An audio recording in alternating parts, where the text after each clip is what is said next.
Yo, what is going on, y'all? Welcome into Cardinalytics and Arizona Cardinals podcast hosted by fans for the fans here on November 8th, 2024. We are not in October no more. I almost said that. But we are here joined by my co-host Shaw and Jake after the Cardinals are now on a three-game win streak. They declawed the Bears 29-9. Very interesting game, kind of like a weird one. Honestly, again, that as a Cardinals fan, that's not been how we won games in the last couple of years. So it's good to see, that type of different ways of winning. And this team clearly showing different ways of winning. I'm gonna go ahead and get into my calls. How are you boys feeling today after another victory, three in a row? I like stacking them up. Feeling good, man. We streaking. Mm-hmm. Yes, sir. No, feeling great. Dude, you said it best. It was weird watching the game and like not having like extreme anxiety and like paranoia of losing the game. Mm-hmm. It felt like honestly like from the jump, like after the first couple of drives, like I kind of knew like there's no way this team is beating us. I even like live bet the Cardinals a couple of times, like all the way up to like minus 10.5. I was very confident. So yeah, it was definitely a unique experience, but yeah, solid win all three phases.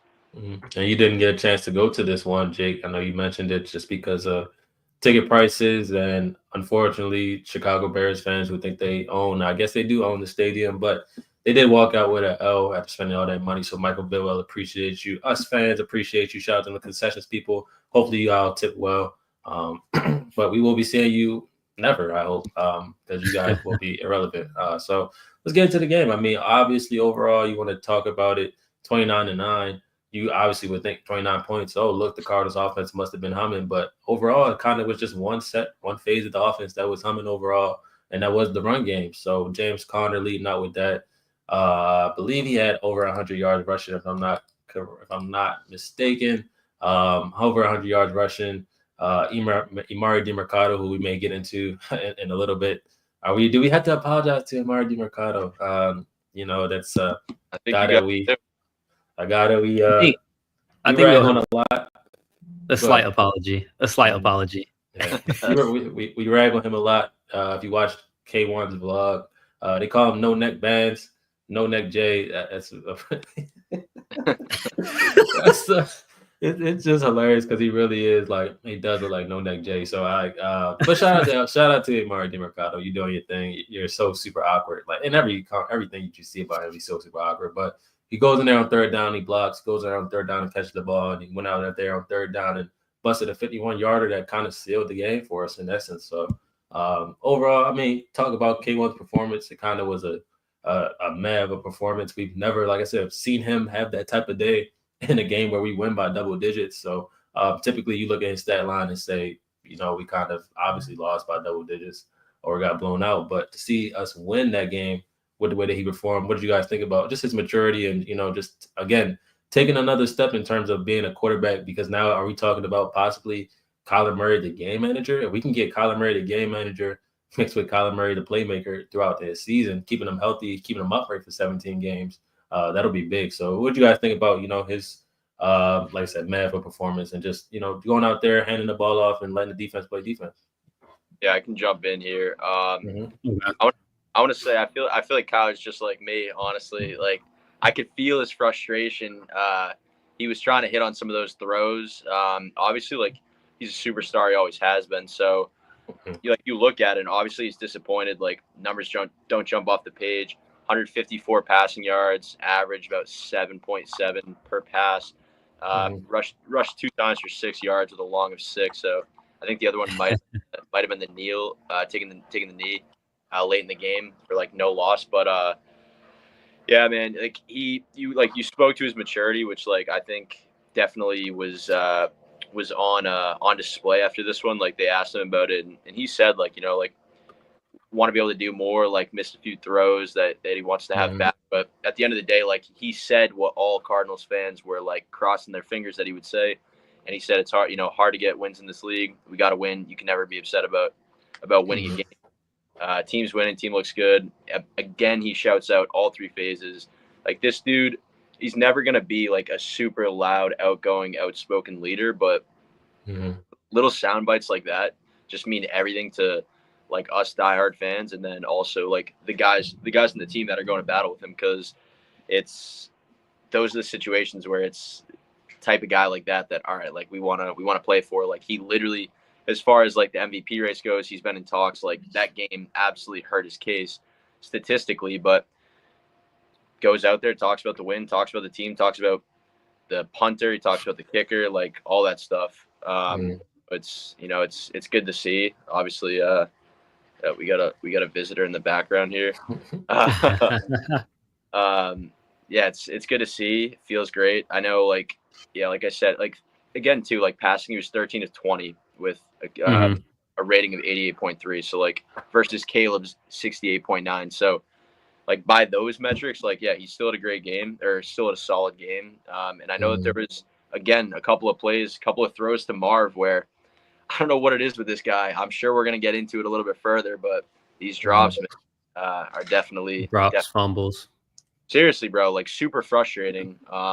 That fumble that he had was just so weak. Like that, to me, that looked like a true rookie. Like this guy makes like this great like 15, 17-yard grab that moves the sticks at a point where we were trying to like really, really pile on the points, and then like weakly fumbles the ball. And it's like, dude, where is this like 6'4", 200+ pound like truck that, you know what I mean, is supposed to have like Larry like hands, where he clearly doesn't, bro. Like they like even the one down the right sideline at one point, Kyler threw a good ball. Marv had the ball and he just like weakly gave it up. And it's like I have yet to see him. Actually, that's wrong. One time he's made a catch that has made me say like, damn, that was a great catch. It was against the Rams in week 2. Made the catch, might not have made the catch, but kept his feet in bounds over the defender. Anytime it's a contested ball, like 50-50, it's literally like an 80-20 to the defender. Like this guy just, I love him. Like I want to see him do well, but to this point, his like contested catch success rate is like, it's got to be like bottom of the league, man. It is really bad. So yeah, that's something that like has to improve, and it's so frustrating. Like I'm sure you guys see it too, like Instagram, Twitter. You see like all the trolls from other teams that don't watch a small market Arizona Cardinals team talking about free Marv, this and that, and it's like, dude, like to this point, like if we had taken Neighbors, like some of these 50-50 balls, bro, like Neighbors is probably going nuclear. Marv said a lot of drops, a lot of pass breakups. It's not on Kyler, bro. He's given him plenty of opportunities. Kyler shouted him out like in his last YouTube video when he was in the car, like the beginning of the video. he even talked about, oh, it's great to see Marv like go off last week in Miami. So it's like, bro, he wants to get on the ball. He wants to see him succeed, but Marv's just he's got to, I don't know, bro, like hit the hand weight or something. Like he's just not making contested catches. So yeah.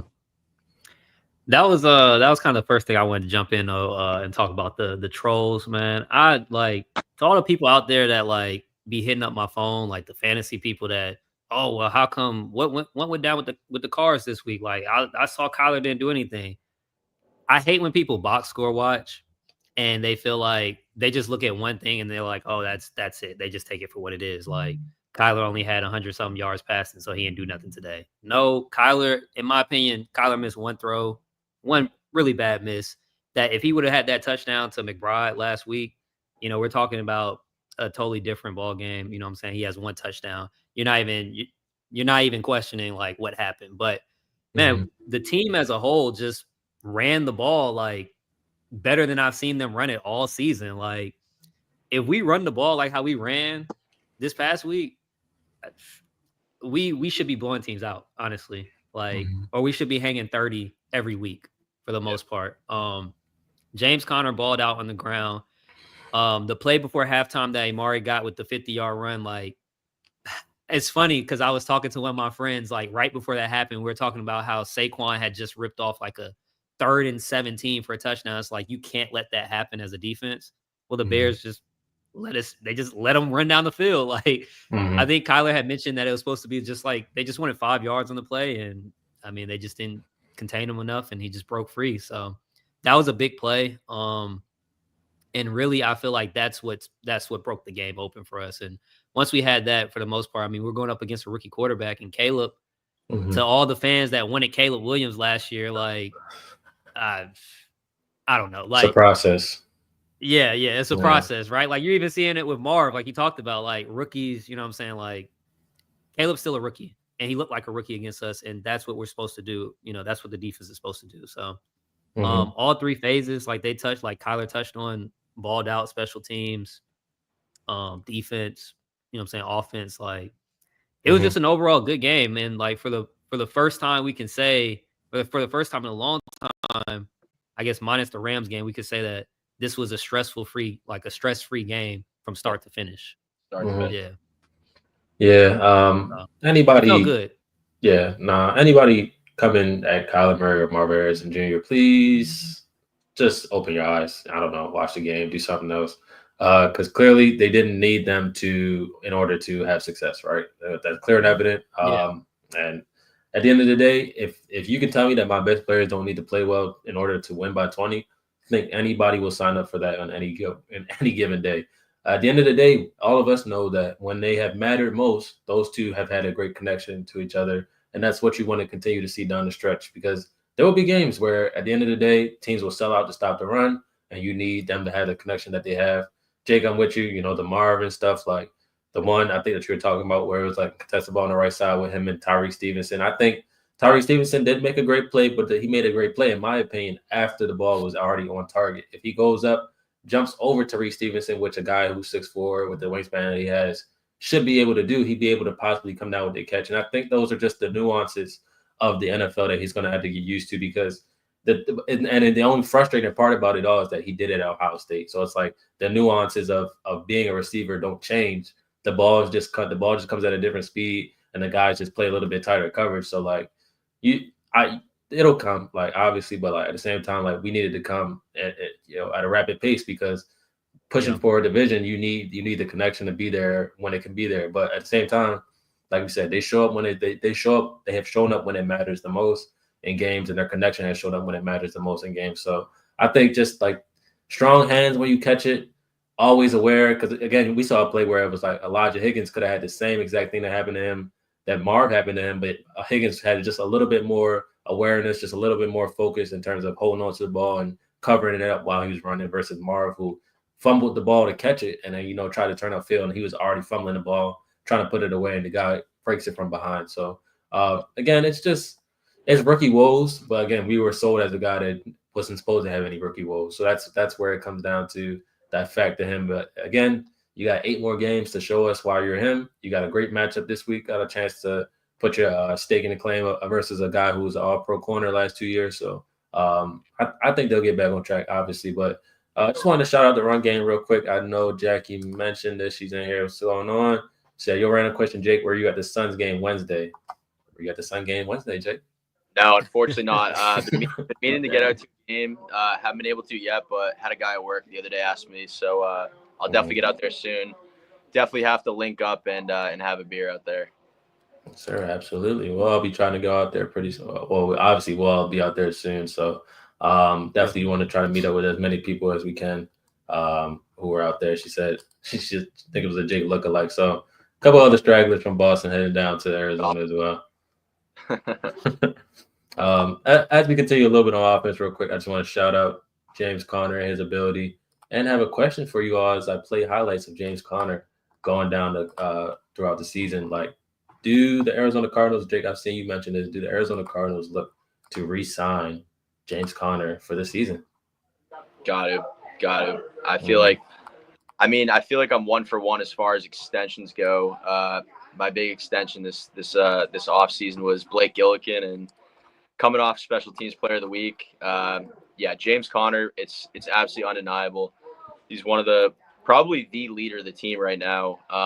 National media absolutely loves the guy. Good Morning Football, like Kyle, always shouting him out. He says he's his favorite player in the league. And like truly, Kyle's had a great year, like one of the best of his career so far.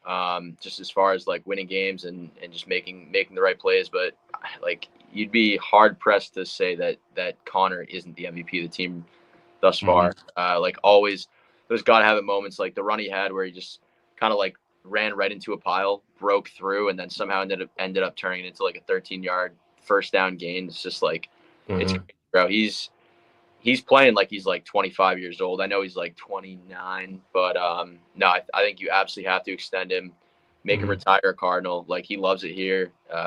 He's an absolute dog. Like I feel like it's a no-brainer in my opinion. Now, Todd, here's my question for you. I know that you like Benson a lot coming out of the draft. Yeah. And apparently, from what I like, from my very minute searches on the draft this year, this running back draft class is apparently one of the best that we've seen in a very long time. Obviously, headlined by the dude from Boise. But what I looked up was that there's like at least 12 to 13 guys who could be NFL running backs on day one. So, question for you as well: do they re-sign this guy who, on paper, is easily, as Jake mentioned, the Cardinals MVP for the season on offense? And then on top of that, a guy who is now he's generated, I believe, what it was to be almost 20 plus missed tackles than the next guy. And that is, you know, and again, knock on wood, I know he's limited in practice with a finger, but been durable all season. I mean, at this point last year, we were talking about him through week 5 and he was going on IR. So we're week 9 and he has barely had any injuries. It's just a guy that we look to re-sign coming into next year. Yeah, so I think so. I definitely think we should re-sign him. I feel like, well, he's not quietly, but he's become one of my favorite Cardinals of all time, just because of the way that he leads this team. He leads by example and toughness on the field, and it's something that honestly, like, you can't just replace. Like, and even Trey Benson, you know, obviously, like, I was high on him. I mean, you look at him and you look at James Conner, and there's just certain things on the football field that, like, honestly, a lot of running backs don't do. And the thing about James Conner, you know, he's an explosive running back, you know, east and west and with his power, but like, he's not an explosive running back when it comes to his speed. So it's like, I don't think that's stuff that's just going to like fall off just like once because I think he's 29, but once he hits 30, you know how like they say at 30, like running backs start to fall off. I feel like that's not going to be the case with him. I feel like as long as he can stay healthy, like for the next 2-3 years, you can still see him kind of producing how he's been producing for us. No, I would definitely re-sign him just because he's a leader on the team, and I mean he has some juice that just you can't really replicate. Additionally, the best running back in the league this year, Derrick Henry, is 30 years old. So, yeah. And I think I saw Truba Hubbard just signed a contract. Like, I don't know what the numbers were on that, but I think James is getting like 6 or 7 a year. Yeah. Like, if you want to give him 9, you know what I'm saying, over the next 2 or 3, like, slap him with some good guaranteed money because he's been good to us. You know what I'm saying? Like, go ahead. Like, I'm all for it. Aren't you so happy that your team no longer makes decisions like that? I mean, they literally drafted a running back in the 2nd round, I believe. That's where Brooks went, and they just gave Chuba Hubbard $30 million. Okay, that's their opinion. Jackie's asking us, do we think Will Hernandez will get extended? I don't know. I personally don't know. I personally don't know now, just because of the success that the offensive line is having. Not per se without him, but the steady success, I should say, with him not in the lineup. Like Cologne and Adams, that duo of bringing in Adams when you're running a pulling guard attempt, and then Cologne's pass blocking ability so far this season. And you get Evan Brown as well. Still got John Gaines, who's on the backup guard for you right now. Froholt, who got his extension. It'll be interesting to see what they do, but overall, I think the happiest thing that we can feel like is that we have options. Like, we now have options at all those spots, and we have solid options and respectable options, and options that you're not afraid of, like a Max Garcia. I shouldn't even said his name. I feel badly. But yeah, like overall, just having the ability to swap in and out in the offensive guards and even the centers and the tackles as well. I mean, now you have literally, I think people are starting to come back around on Kelvin Beachum, but his play in general. Then you had to do Charlie Heck, who came in there for that one game against the Lions and played like a stud.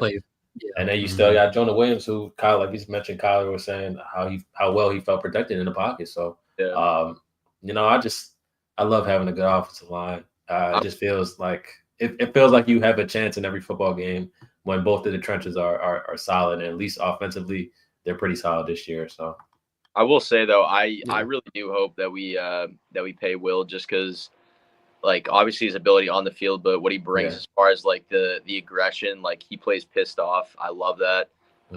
And then just like the fit of the team, like this is honestly like one of my favorite Cardinals teams, like actual teams that I can remember in a very long time. Like you can go back to like 2021 and like that team was just like random names like thrown together, like the JJ Watts. Very star-studded at the top, nothing Yeah, in the middle, and but it nothing was at the just back like end. kind of like has been type of guys like AJ Green, like who is literally like I feel like I will go to my grave saying like AJ like he signed with Arizona to sign like one more check and just like catch a couple balls and ride off into the sunset. Like versus like guys like Will Hernandez. I know obviously completely different positions, but like guys that just like love the game, want to go bury somebody and like actually give a shit about the team winning and like the culture of the team. Obviously he's got his brand Miho things, which gotta love. Always seeing that around. So I hope we pay Will and bring him back. But gonna be some big decisions in the offseason for Monty, that's for sure. And she also mentioned, I mean, they got the money to pay him too, so that's another yeah, they thing. Like, do. we about to have like 100 M's in cap space. Right. So yeah. She also mentioned about Frank Gore playing a long time, running back Larry Fitzgerald. So I agree. Like, yeah, like I think James Conner could easily be re-signed. Definitely. But like I said, it's just what you hear about the draft and good players coming out, and obviously like you just want to keep positions like that. You don't want to tie too much money into there. But at Shaw's point, like you're paying your quarterback a lot of money, but he's technically not going to be affected towards what you have going forward in the cap. So with over $100 million, ready to spend next year, I can see a guy like James Conner obviously getting his, rewarding contract in terms of you stayed down with us while we went through these years. You're Right. absolutely, absolutely get your chance to get your next bag. So I agree. I feel like too, you could honestly just kick DeMercado to the curb, still draft a running back and still extend Connor. I feel like that's, and like you're also carrying Michael Carter in the practice squad, which like I don't even understand what's going on there. But I guess like for the first time last week, we were able to see what these coaches have been preaching for the entire season from the offseason on, is like so many options at running back that they trust and believe in, which like, I mean, yeah, when you have like 3 separate guys score touchdowns and DeMercado does what he does, Connor is Connor. Like it's like, I don't know. I guess maybe they had a point there. I still feel like Carter could add something to the offense, but the only thing with Michael Carter is again, knock on wood, like there haven't been any injuries for him to replace somebody's spot. Like Trey Benson barely gets touched. I mean, Trey Benson gets maybe a series or two. DeMercado will come in there on 3rd and long, and then James Conner's your bell cow. So it's like, whose touches is he taking outside of your rookie? And so I think having him on the practice squad, having nobody taking him off of our practice squad yet, with the need of running back around the league, I think that's been another crucial thing that we benefited from. So if there is an injury pop up or anything like that, I think he'll be a perfect supplement, obviously, to come in for us. So I just think the offense, like I said, a nice day, but going into this next week, we'll talk about it. They do need to, step it up on all phases of the game, just because they're facing the defense that's considered one of the toughest in the NFL. Even though they're not playing like it, but obviously with the people considering you now a formidable opponent and a decent team, people are going to take our games a little bit more seriously now. So that'll be interesting to see. But switching over, obviously to defense, I should say. What a day on that side of the ball. I would love to start with our young secondary. I know you all remember early on in the season when I made my declaration of what this defense would be and kind of giving it to the secondary as the breakout group for the team, and how I thought the secondary could be a top 10 unit. Obviously, with the way that they first started playing, they're not going to be able to do that, be a top 10 secondary. But if you can be a top 10 secondary down the end of the stretch right now, I would love that. And it all starts with, I think, Nick Morales' choices of how he had them implemented. I'll go ahead and not play the video from the sound of Baldy, but just showing what our secondary was able to do in the game versus the Bears. So what do you all takeaways from our secondary and the game yesterday, and, kind of how they performed and just how sticky overall they were in coverage in comparison to, what they were going against. I mean, you're going against Keenan Allen, Rome Odunze, and DJ Moore, 3 guys that are, a top 10 rookie. Keenan Allen's going to be possibly in the Hall of Fame. DJ Moore is one of the top 10, 15 receivers in the NFL. And they kind of blanked these guys throughout most of the day. Obviously, the Bears' offensive line is not good, but as you guys are watching in the clips, this press coverage turned into not even just man press, but just being in press alignment to start the play, I think does wonders for the defense on top of doing wonders for your pass rush because it confuses the quarterback for an extra second in order to, generate more pressure coming there. And as you guys see, like Starlin Thomas, Garrett Williams, Max Melton, all very close, tight, and sticky in coverage. And I mean, Jake, you mentioned it before we got on air. Sean Murphy Button, when he comes back, do they decide to go to this? Maybe they didn't use this type of defense while he was out there because he may not be maybe as athletic or as fast as you are out there with those three guys. But just talk to me about the secondary, the performance on Sunday, and what do you guys think this group can be going forward down the stretch? Because I think they can be one of the top units in the NFL while being able to play this style of coverage. They're just going to have to go out there and determine it and going out there and showing it. But what do you guys think of the secondary and, like I said, who they can be going forward? Yeah, I feel like okay. I was about to say real quick. I feel like good.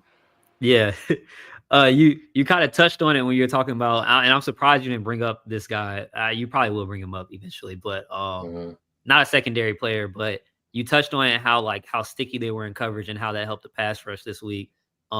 Just wanted to give a shout out to your boy Zaven Collins with 2 sacks this week, coming back from the dead. I don't like to called his name lot. in a minute. I don't like to gloat a lot. I like to kind of be humble about my takes. So we knew that was coming. Yeah, we knew that was coming. We knew the surge was coming back. It just had to find a home right there. But definitely. Yeah. But looking at obviously looking at these highlights, and I know Baldy's breaking it down. I just feel like, man, the more and more these guys play, the more and more they begin to kind of gel and get a feel for where they need to be at because they're young, right? Like Starling's a second-year undrafted player. Max is obviously a rookie 2nd-round pick, and Garrett Williams is a 2nd-year player too, who didn't really play that much his first season because he was coming off of an injury too. So the more and more these guys start playing, the more and more snaps they're playing, the better and better it looks like they get, the more comfortable they get. And just looking at this, you can allow Buddha to go just wreak havoc.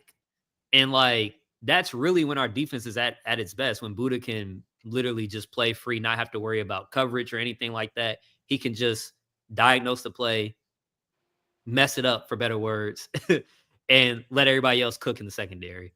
So man, I just hope that, you talked about Sean Murphy Bunting coming back. He hasn't really been doing much this season. I just hope that they leave these guys on the field and continue to give them reps because they look like they're on the come up right now. So talk to me, Jake. I said Max might be one of your guys going forward, and he's looking real sticky in coverage. Went out there against some of the best wide receivers in the game last couple of weeks. Obviously, had Tyreek Hill a couple of weeks ago. Had to go against DJ Moore this week. So Mad Max in that secondary, looking real sticky in coverage. Man, tell me how you feeling. Yeah, it's crazy, bro. I always say, and this isn't a wild take, but obviously your pass rush and your DB coverage goes hand in hand. And I think the last couple of weeks we've seen that the DBs have started to look a lot better. In back-to-back weeks, you were tasked with guarding Tyreek Hill, Jalen Waddle, and then kind of dealing with what's his face out of the backfield, Devon Achane. So going toe-to-toe with those guys and then literally shutting down Keenan, DJ Moore, and obviously the rookie standout Rome Odunze. Bro, that's absolutely insane. And I feel probably 4 weeks ago, if you told us that was going to happen, that we were going to absolutely shut those 3 guys down this past week, nobody would have believed it. But no, Corey, honestly, got to give credit to you. You did highlight the DBs way back, and that was honestly a hell of a prediction. And that's another reason why I'm so upset that Murphy Bunting's coming back. I know you gave him a massive contract, but it's okay to make a mistake and just be yeah, that we're gonna put the best players out on the field, especially when it's young guys that you can continue to develop. You're 3-0 with this young crew on the field, and I don't know why you wouldn't just keep it going. But yeah, man, I also wanted to say too, like I had said, the DBs and the pass rush are intertwined. So I think it not only speaks to the development of the DBs and the progression, but also, dude, that pass rushing group is starting to settle in a little bit. They're starting to figure out ways to be creative. They might not be the biggest or the fastest or the biggest names, but those guys are getting in there. And I mean, you want to talk about executing a perfect game plan. Like, hats off to JG, hats off to Nick Rallis. Like, congrats on the son, by the way. Or, yeah, the son that he had over the weekend. But like, dude, bringing pressure on Caleb, like that was exactly what we had kind of all called for them to do, and they did it. And those guys were getting home, and it's crazy too because like I did feel like 2 weeks ago in Miami, I didn't think our pass rush was bad at all. Like I thought we were winning one-on-ones at the line of scrimmage. However, Tua and the Dolphins are just like top of the league as far as getting the ball out like right away. Yeah. And when your quarterback is getting it out into the hands of his playmakers within like, less than 2 seconds, right? Less a second and a half. Like it's TJ Watt's not getting home in that span of time. So I think that's why like we didn't look as good, but I did want to shout out. I do feel like, the D line is definitely improving and even getting some pressures off the edge. So I think that's definitely a bright spot. Super hyped, honestly, about Baron Browning. Like I know JV Johnny Venerable is like up in arms about it, like not doing more, but at the same time, like this group is on a 3-game win streak with no signs pointing to slowing down. Like we're first in the NFC West and we have all this money. Like that's rolling into next year. And like, I know it looks like to the casual fan, like, oh, we have a ton of money. Let's go sign guys or let's go trade for guys. And then like, eventually sign them. But it's like, you can't really just do that when you have guys like James Conner that are going to be coming up for a contract. Other standouts like Buddha, probably after this season, like you're going to extend him. Like that's going to be a big deal. So I just like the fact that Monty Austin Fort, like I've said it before, he's a guy with, 2 degrees and like, econ and something else. Like this is a pure numbers guy, a guy that's very calculated. He's not going to do brash things. And bringing in someone like Baron Browning, who Kyler shouted out when asked about it, 5-star recruit coming out of high school out of Texas, went to Ohio State, was prolific there, and then had a lot of early success in the league. Just he dealt with some injuries, which everyone deals with injuries, right? So, and like the funny thing too is like Johnny Venerable calling it like in overpay. It's like, dude, it's a 6-round pick. Like, especially with like the way that this team's record's trending. Like, dude, you're looking at like a bottom 15 pick. You know what I mean? So to call that an overpay is an absolute joke. I would tell him like do a little bit more research. A lot of respect for Johnny, like his content a lot, but like I felt like that was a total misfire by him. Or I know you were going out a little bit for that, which I don't blame you, bro. Like, dude, like fans were clamoring to bring in pass rush help, and Monty did just that. And honestly, bro, I feel like he fleeced. Like I think that was a great deal. Like who knows what this guy's gonna be, but if he can come in the rest of the way, 8 games and go in and give us like 3 to 4 sacks, like I call that an absolute massive win, and you save a bunch of money. You can go extend him in the offseason, and the guy's 25, 26 years old. So, but not like full circle to go back to the defensive aspect. Like I'm feeling good about the defense, man. Like there's a ton of leaders on the defense. Buddha, Kaiser, Mac Truck. It's nice to see. Like one thing I wanted to mention too, I wasn't able to find the odds just right now, but I do love Aaron Rodgers anytime interception. Cardinals, that's the one thing that we haven't really done a ton this year, especially with the DBs. Like it's been some linebackers. Kaiser's gotten one, Mac's gotten one. I think Aaron Rodgers throws 1 or 2 picks this week, and I think one of the DBs is able to get one, maybe Buda Baker. But last point, Buda Baker in second place right now as far as total tackles across the league, which like come on, like he's a safety, bro. It's absolutely insane. Like you can't make this up. He's an absolute stud. We're seeing him play the best ball of his career right now, in my opinion. Shad, you said it. Like sorry, I honestly kind of like lost my train of thought there. Like when you have like a serviceable defense, you're able to let Buda Baker go and do what Buda Baker does. He doesn't have to wear a million different hats and play every position on the defensive side of the field. So I think we can keep expecting him to just absolutely tear it up, and things are looking up, dude, on this defensive side of the ball.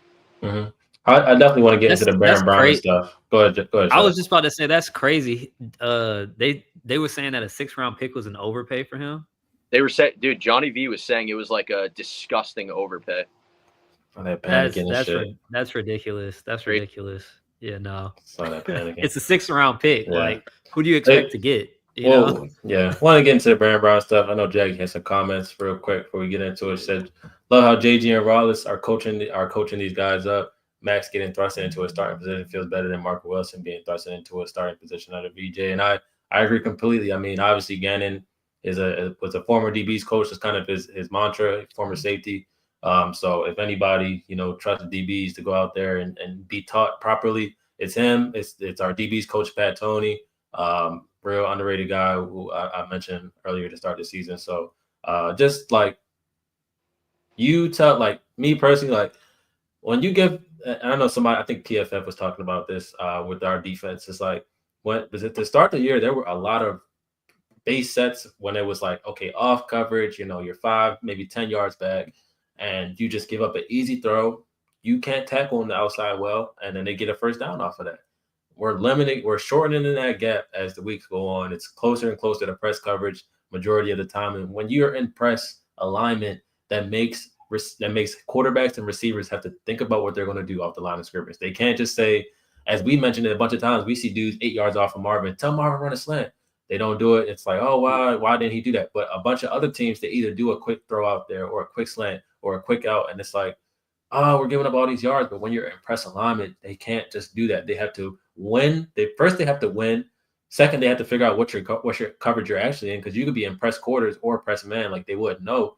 And then on top of that, the quarterback has to think about what's going on. On top of the, an offensive line that could be crumbling inside the pocket. So being in press alignment, getting your hands on the receivers, that's all I've wanted them to do so badly for so long. And they're finally doing it because, in my opinion, they have the personnel to do it. And that'll take care of itself. So hopefully they continue on with that. She also mentioned Stills. Shout out to Dante Stills. Stills in year 2 has been looking good too. Imagine the leaps other guys make next year. Now I'm just thinking about Darius Robinson with a full offseason going into it with him and Dante Stills. That could be a nice matching going forward. Go ahead, Shad. And I was about to say, I feel like that's like the last missing piece that we miss on defense. Like, we got a leader in the secondary, we got a leader in the linebacker room, but we don't have a leader on the defensitive line. Like, you figure out who that person is, and have them out there like leading by example.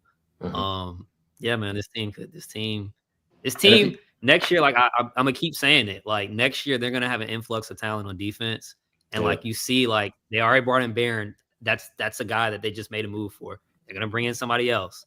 They're gonna get Darius back. Like, you're gonna get the people that you signed from last year with Justin and Bilal back. Like, the defense is gonna take a crazy leap next year, and we're already kind of starting to see it in the secondary if they keep kind of playing how they playing. Yeah, and to that, first of all, I don't know if y'all saw it, but the sideline exchange that Danny Sarek does with players every week. She had Dante Stills this week, and Dante Stills actually mentioned how Darius Robinson is kind of like one of the more vocal people inside a meeting room. So that's amazing to see right there, because you can be vocal in the meeting room, you're going to be vocal on the field as well, in my opinion. So him and Stills is that. And also, I didn't know Dante Stills was so country. He's from West Virginia, but I mean, he sounded like somebody's from Texas. Like, I said, what the fuck is that? But shout out to Dante Stills. And then obviously, Jake, to your point, the Baron Brown thing, Johnny Venerable, he's a panicker. Obviously, as we know that, like we know a lot of it. He gives takes as a fan would, and I respect that. But it's like at the same time, like you watch the tape. More importantly than anything, it's like sacks come from a group effort. Like there's only like 7 guys in this league that can sit there and say, here, I'm looking at the left tackle, I'm looking one-on-one at the left tackle, and or I'm looking at a double team that could possibly happen, and I'm still going to get home. It's like 7 guys. None of those 7 guys were available to trade for. So you got another guy who has pass rushing upside, as any of his coaches and or scouters could tell you, has durability, at least for this season, because he's barely played coming off of the IR. So he's going fresh into when you're picking him up. And as you mentioned, it's not an overplay. You gave a 6th rounder that I'm trying to think of the 6th rounder that we've used going forward. That's doing Miles anything. Murphy. Is Miles Murphy a 6th round pick, or Xavier Thomas? Like Xavier Thomas might have been a 6th round pick. Like, you're not using a 6th round pick in terms of worth. So if you can utilize that and give it to another team that's dying for picks and has a plethora of edge rushers, I guarantee you, if Jonathan Cooper wasn't having a breakout season that he is for them, they'd still probably keep Baron Brown in, because they would have totally agree. They would have no trust at that position right there. It's the fact that they had a breakout player happen while another guy got hurt, and they said, okay, well, we can spare this one player going forward. So Nick Bonito, who they have, is also having a great season for them. So that's He's why having they a were good year. willing to get rid of him. But at the same time, you look at the pressures, you look at this film, he's a bendable, twitchy guy on the edge that when the unison, at the end of the day, defensive lines get sacked based off of unison. If one guy's doing his job, especially when you're not an elite guy, if one or two guys are doing their job, as I think we saw with Zayvon Collins possibly getting his sack on Caleb Williams, of like the first full one that he got. Mac Wilson starts on the edge. Zayvon Collins splits the two. He breaks through the two because the next guy's worrying about Mac Wilson coming around, coming back on the inside on the stunt. And then Zayvon Collins slips right through for an easy sack where Caleb is flushing right into him because you have pressure coming off of the opposite side. Pressure works in all phases, I should say, on that D line. So especially with Darius Robinson coming back, I think personally, like if Darius Robinson can be a player that can win one-on-one, this pass rush will get home so much more because you have a person that is worried about winning one-on-one. And we saw from his game tape inside of the preseason, outside of it being one series, he beat people one-on-one. If you can do that going the rest of the season, we will have success on the D line. Baron Brown will be a good piece. Zayvon Collins will continue to have success. Mac off the edge. I think even Okwara got into the paint. I said in the paint. I think Okwara even got into the pocket, and he's terrible. So, like, there's definitely upside there with Browning. There's no need to panic. There's no need to, worry about it. And let's trust Nick Rallis and Jonathan Gannon, who have been given nothing, but yet continue to make something out of nothing. Let's trust them to do their job. And that's all I'm going to put it at. And that's all I'm going to put it at with Baron Brown. And I think Baron Brown will be a successful player for us as long as he can stay healthy. And obviously he's motivated to come in here. And again, we talk about it. This locker room, as JG mentioned in the post-game presser after the game, this team doesn't take no bullshit. The leaders don't allow no bullshit. That's the first thing. And on top of that, they're not thinking about, I think he said it today, nobody's thinking about the playoffs. They're thinking about week 10. And that's a beautiful sight because we know in 2021 when we were 7-0, 10-2, people were thinking about the playoffs and division. And that didn't lead well for us. So, like, the fact that your leaders are focused on a week-to-week basis, Kyler pretty much comes out there, every presser says the same thing. I'm focused on this week. I'm not really too worried about going in the forward in the future. And that's literally probably every guy's mindset in that locker room. So good to see they have a nice focus. And I'm just excited for what is to come. So Cardinals versus Jets. Here we go. Shaw, this is your game of the week. Let's talk about it. Yeah, this has been your game of the year, in my opinion. And you mentioned your reasons why, but why do you feel, going into this game that the Cardinals will have the most success versus the Jets and come out with a victory? Two things. One thing is not necessarily any analytics, or honestly, both of my reasonings isn't really anything crazy behind it. First, I hate the Jets. So I just can't stand the Jets. So I can't stand the thought of losing to them. I just don't think it's going to happen. The Jets have been a shitty organization for so many years, and it doesn't matter who they have over there. Like, some things never change. And that's how I feel about the Jets. But I feel like this game, for the most part, I'll say this. As long as we're in the game with a chance to win the game and Kyler has the ball in his hands, I don't think that we're going to lose. You give him that opportunity, I don't think we're going to lose this game. I feel like a lot of Cardinals fans remember the game against Green Bay, like how you kind of just mentioned when we were 7-0, going into that home game. I think it was a Monday night game, or maybe it was a Sunday night game. It got flexed into the Sunday night game. Monday night. No. Matter of fact, it was Thursday night. Yeah, it was Thursday night. Yeah. For Cardinals fans, we remember that game. And I know that's a game that Kyler Murray remembers. And I also know who Aaron Rodgers is to Kyler. Like, a lot of quarterbacks look up to Aaron Rodgers. And I'm pretty sure Kyler has came out multiple times and say, like, that's his, like, favorite quarterback, the quarterback that he's looked up to. So there's no doubt in my mind that he's going to be absolutely locked in for this game. I think everybody's going to realize the importance of this game and what it means to him. And I feel like the team is going to follow suit. And I just don't see a way that we're gonna lose to washed 42, however old he is, Aaron Rodgers. I honestly like this matchup for our defense because he's not gonna be getting out the pocket, doing anything crazy. I'm excited to see what Garrett does against Devontae Adams in the slot, Max against Garrett Wilson. So yeah, man, I just Hey, yeah, locks, clamps. Seatbelt. Yeah, you know what I mean? Seatbelt. We on it. We on Yeah, it. man. We on So the I ass this just, week. man, I got the most confidence in this group for this game, man. Like, I don't know. I ride with Kyler, and I know he's gonna be prepared. So Yeah. Yes, sir. Yeah. Go ahead, Jake. I feel pretty good. A couple things to call out. You got their starting center looks to be out. C.J. Mosley, the linebacker, out. Michael Carter, the cornerback, questionable. Conklin's also questionable, and their guard is questionable. Okay. And then on the Cardinals side, obviously, Jalen Thompson doesn't look good. Darius obviously not going to play. Prater's IR. Jonah Williams still is yet to return, or I think he was designated to return, but not playing. And then Garda out for the year. I feel good about this game. Definitely not as good as my co-host Shaw does, but I think like I'm like going over it in my head, and I'm like, all right, like got to shut down Garrett Wilson, got to shut down Tay, who started to look better as of last week. Then you got Breece Hall, and I'm like trying to figure out like, all right, how are we going to stop all those three? But you look back at the Bears, and like DeAndre Swift has had a hell of a season. He's been extremely explosive. He's been killing teams. And then you got the three-headed beast in the receiver room over there, and they did literally nothing against us. Yeah. I think we're one of the best, we're one of the best coached teams in the league. I do believe that. I said it to you guys earlier this week. I think JG should be top 3 to 5 as far as coach of the year candidates go.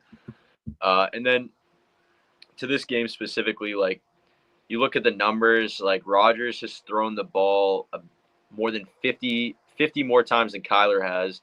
He's got about 300 more passing yards, which I guess kind of makes sense there. 15 to 11 passing touchdowns. Kyler's got the 3 picks. Rodgers has 7 interceptions. He's had multiple interception games. As Shad alluded to, like he's older.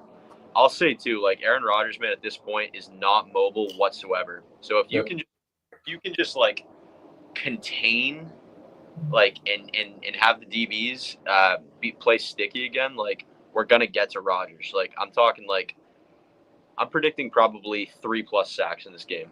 Like the guy is not mobile whatsoever. It's gonna happen. Just don't give Rodgers time to sit in the pocket because eventually someone's gonna be open. If we can get to him, at an early time, I think we could see a lot of dysfunction in that offense.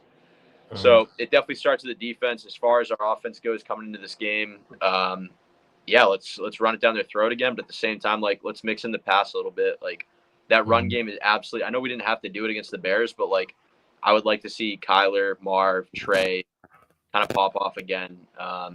So I'm feeling good about this one. Corey, let you go ahead, and then definitely want to get to my predictions because I've been hot, bro. I've been hot with these predictions. So yeah, absolutely. we gotta keep it going with the predictions. Gotta keep it going, bro. Definitely.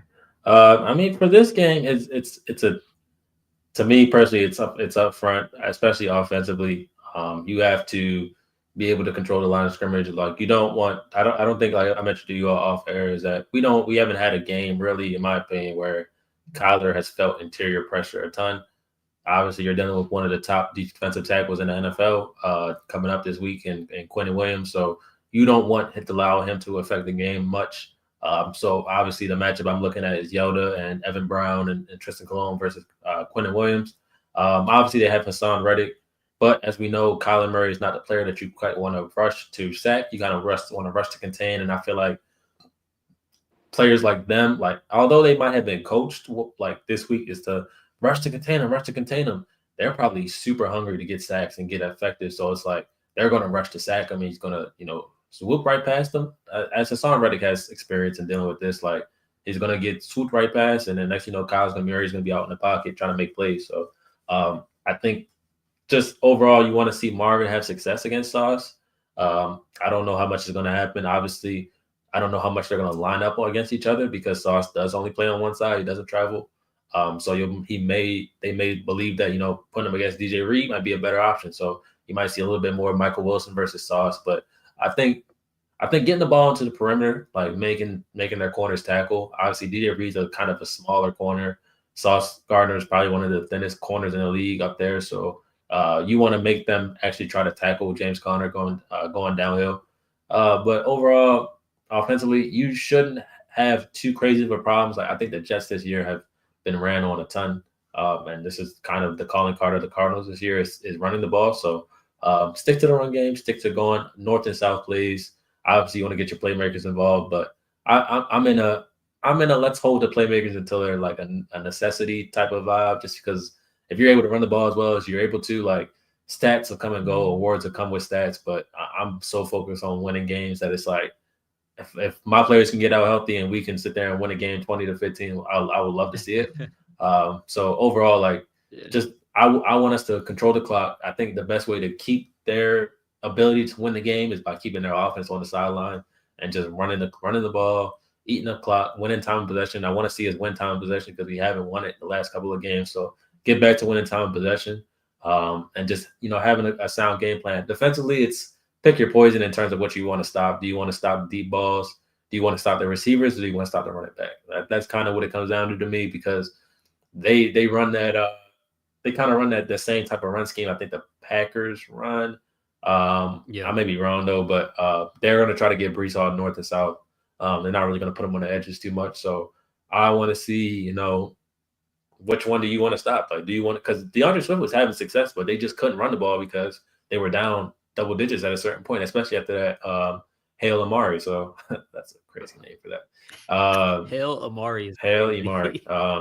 But yeah, after that happened, like it was kind of and they had an inability to run the ball and stick with it. So like, do you want to risk yourself, giving up runs to Brees Hall and letting him get hot, or do you want to just take your chances of saying Garrett Wilson and Devontae Adams, you can have success, but you got to tighten up in that red zone. And I think that's going to be a huge game plan is tightening up in the red zone, which this team has proven to do over and over again. So, and as you mentioned with the sacks, getting home on Aaron Rodgers is very crucial. Very obviously, that's a key to the game. But I would love to see us implement kind of a style that Minnesota brought when it comes to the fronts, like just still confuse him. At the end of the day, like he's seen a lot, but if you're presenting different pictures at the snap and pre-snap and post-snap, it's going to pay dividends for you when it comes to a couple extra seconds of him holding on to the football. So, which he has proven to do this year is hold on to the football a little bit longer than he has. So, I will say we're going to win. I'm feeling good about my team. I'm going to say we're going to win.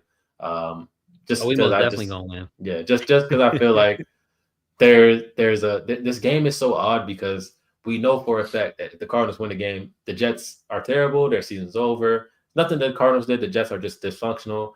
But yet, if you turn around on the backside and the Jets win, the Jets are back. This is the Jets team that we've been waiting to see. Oh, it's just the Cardinals. They were never good. They were just an overrated team to begin with. So if you go out and win this game, you win this game decisively, or you win this game even by not squeaking it out with a Chad Riley kick, but actually winning the game by a full score or a touchdown, like you're putting yourself on the map as one of those teams in the NFL that is a legit football team. Because no matter how people feel about the Jets being coached, they are a talented football team. So when you go out there and you talk about talent on the NFL field, like that's going to weigh a lot in terms of the minds of people. And I'm already seeing people. I mean, literally the line opened up 1.5 Cardinals favorite is now swung the entire way for the Jets. So like clearly those New York mob bosses are putting all on the Jets mob. They probably put their all on the Jets as underdogs. And now they're putting their all on the Jets as a -1.5 favorite, thinking all the Jets got to do is win by a field goal. That's easy. Against the Cardinals, they're not that good of a team until you realize the Jets' struggles are what the Cardinals have presented as strengths for this football season. So I'm excited. I think we're going to win. Don't want to give a score. I want to leave that to my co-host because he's nailing the scores down pretty accurately. So go ahead, give it to us. Prediction time. Lock in. Yeah, let's do it. Yeah. So last week I had us. I want to say I said a 10+ point victory, and we got it done by 20. So going into this one, definitely less nervous than I was for the Bears. But dude, I was going through the schedule today, and like every single game, like I feel like is so important at this point. Like we're not usually in this position. So I could probably make myself nervous for any game, that we have kind of going forward. But in this one, I am confident that we will come out victorious. I think it's going to be a back-to-back game. I kind of like the over, honestly. I'm going to say Cardinals get it done 34-27.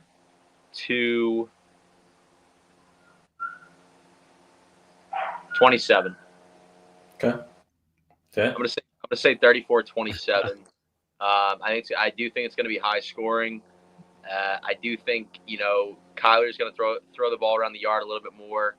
But I feel good that we're going to come out and kind of just keep it rolling, man. Like get to the bye week 6-4, and just hope that our counterparts in the NFC West face some misfortune this week. Obviously, huge game. Buccaneers, San Fran going to Tampa, I believe, because it's a 1:00 game. So be great to watch that one, see what McCaffrey's doing, and kind of judge that going forward for us. Rams got the Dolphins. Like we saw that Dolphins team. I feel like there's a good chance that the Dolphins could steal one from them, and that would if we're able to get the win and the Rams lose that one, that'd be detrimental to them as far as their hopes. Yeah. But yeah, I'm gonna say 27-34. Cardinals get it done. I will be in attendance for this one. Super excited. Got my tickets a few days ago. Yeah, I'll have some updates for you boys, obviously, at the game. And gonna get after it. So yeah, 27-34. Cardinals take it 6-4 into the bye. Curious. I'm definitely curious to how much gangrene will be out there. Obviously, this is a ticket that I mention every time. Is a ticket that you buy in preseason before the season starts, regardless of what your team's record is. So especially in a November game when it's projected to be quote unquote cold in New York or New Jersey, I expect there to be a ton of Jets fans. But as we noticed with the Bears fans, you win games, people don't come to your stadium as often because your own fans are buying tickets and your own fans are showing up. So continue to win, continue to hold down the nest, protect the nest. It felt good as always to stay protect the nest again, because that definitely did. You definitely did held down the fort that game, and just overall, just continue to be you, continue to do what you know how to do well, and that's playing complimentary football, not forcing anything, not beating yourselves. Again, that one game, which I've been seeing a ton of Packers fans try to come at Kyler Murray. I had to comment that too today. Like they're coming at Kyler Murray talking about our DC, put him in a box, this, that. That's just not what happened in the game. We literally had a bunch of fumbles and a bunch of penalties that thwarted us from having any success in that game. So, but I would love to play you all again in the playoffs if we do get there. That would be a very interesting game. That game would probably be on our home field. So that game would be lovely to see if we were able to play you all again. But last time, I wanted to put it out last time before we head out, is that the last time Aaron Rodgers came here and it was a 1 o'clock or an early, whatever it is, 1 o'clock, 2 o'clock AZ kickoff, was the Week 16 game when the Cardinals were 13 and whatever they were, maybe 12-3 at that point, or 11-3, something like that. And they absolutely bounced the Packers' heads off the canvas that game. That's the game that Corey Redding had the pick six or the fumble six, whatever it was. And that was the game that we actually throttled them on our way to the division title. So that'll be interesting to see. He hasn't played a game here since it's been, since the game started when the sun is up. So it'll definitely be interesting to see how they handle it. And obviously, Jake, you mentioned their season on the line. If they lose this game, you can probably kiss playoffs goodbye. Obviously, the Bengals lost last night, so you kind of stay in that mix, because if you look at the AFC picture, there's kind of the 4 division winners are kind of locked in. The one top wild card is locked in with the Ravens or the Steelers, whoever that will be. And then you have the second wild card, which is looking likely to be the Chargers, or possibly, the Bengals again. And then you have that third wild card slot that is wide open for about 2 or 3 teams, and that's really it. Versus the NFC side, where you still have about 10 teams that could qualify for positioning. So even with the loss, I don't think it's as detrimental for them. But at the same time, with the win, their odds go up much higher, and with the loss, ours goes down much lower. So can't wait for this Sunday. I think it'll be a great matchup. 2 teams, different parallels of popularity, different parallels of the narrative, but kind of similar when it comes to talent and just overall production on the football field. So can't wait to see it. Can't believe we can walk out with a W. You boys got anything else before we head out for the day? I do have one more thing. Thinking about it too, like in Corey, like you just re-emphasizing the point. With their season on the line, like we had talked about earlier, this is going to be our first taste of the playoffs in 2024. Like this is a playoff game. Cardinals are trying to get to 6-4 going into the bye, and the Jets are trying to stay alive. This is going to be a playoff atmosphere type of game. I am doing what I've never done before in the history of the show. I'm changing my score prediction. I'm going to go I'm gonna go Cardinals over the Jets. Almost the Packers again. I'm gonna say I gotta go 31-23. I think Okay. I do think that we go 1 field goal, 4 touchdowns. Kyler gets 3 of them, and I see the Packers. I mean, dude, this is crazy. I can't separate Rodgers and the Packers. And Devontae now. Dude, seriously, I see the Jets putting up, say, 3 touchdowns and a field goal. So Cardinals, 24-31. Book it, bet it. Kyler, bet the over. That's all I gotta say. Yep. Yeah, definitely take the Kyler over this week. This is great. It's a Kyler Murray hoodie from his merch store that he only releases or he only opens up like once a blue moon. I don't know whatever happened to like his merch store and the stuff that this is honestly, this is like a classic. It's a throwback now. But I don't even think he does. I mean, I'm sure he does merch, but he hasn't opened up the store in a minute. But definitely, like Jake said, take the over on Kyler this week. He's about to ball out, and that -1.5 Jets is disrespectful because I feel like the Cardinals are winning outright. Not even that, bro. It's like, up to -2.